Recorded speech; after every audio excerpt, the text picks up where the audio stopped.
Will classes be fully online for the fall, including lab classes? So, Yasmin, I'm going to offer a fairly lengthy response to this. And again, you'll be able to find this.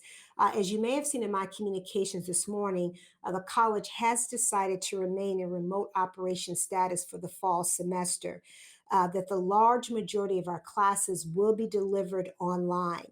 Only about 5% of our courses will have some in person component, and those are courses where labs are essential for students to demonstrate the learning that's necessary to earn the credits for that particular class.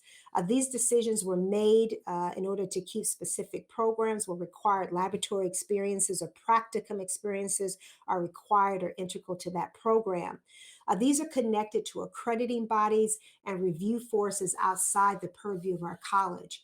Our choice was to cancel these classes or work very deliberately with our faculty and with medical guidance to offer an in person experience that would satisfy the requirements of that course.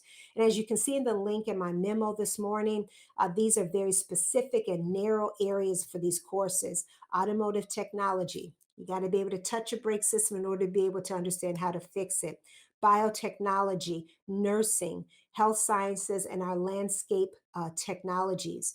These are areas that have requirements that are not determined by the college, but by programs that govern how much and how such topics are taught at the college level. That said, I know the next question is going to be, well, how would the college protect those who teach these classes and the students who attend? And I have several answers for that. First of all, we're implementing new sets of health protocols. And I will assure you that you'll be hearing more about these in the news as they become common in many public spaces. And we're going to be pushing this information out very deliberately to the college community. I'm going to share some of the graphics on these rules with you now so that anyone who comes to campus will begin seeing these signs and will need to understand what they mean. A mask will be required, no option, but required. Classrooms will be set up so that social distancing is maximized. There will be enhanced cleaning and enhanced cleaning protocols. Self assessments will be required before coming to campuses. There may be temperature checks as well. Folks will need to update their contact information so that they can be contacted by contact tracers in the event of an infection among someone on the campus. And there may be some schedule changes so that only part of a class comes in at the same time. So these are some of the protocols for health that we're doing.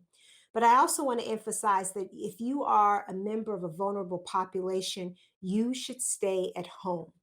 You probably know who falls into this category as you watch the news from all around the world, particularly as it relates to COVID 19. But these are folks with pre existing conditions, the elderly, those who live with someone who is vulnerable. All of these folks should stay at home. Now, we're surveying our employees about this so we can design the best strategy to keep these vulnerable folks safe. And our HR STEM area will be communicating further about this as soon as they've compiled all of the results from the survey that they completed.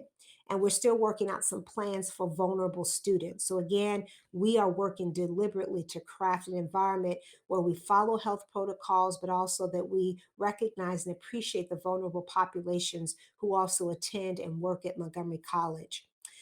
Third, and probably equally important, the college decision to stay largely remote is based on our highest priority, and that being maintaining the health and safety of our students and employees. At the same time, we're making these very highly controlled exceptions so the students can continue to progress toward their goals. We know that community colleges are a part of the economic ecosystem, so we know that it's important that our students who are making progress toward completion of programs of study be able to do so when external factors drive that.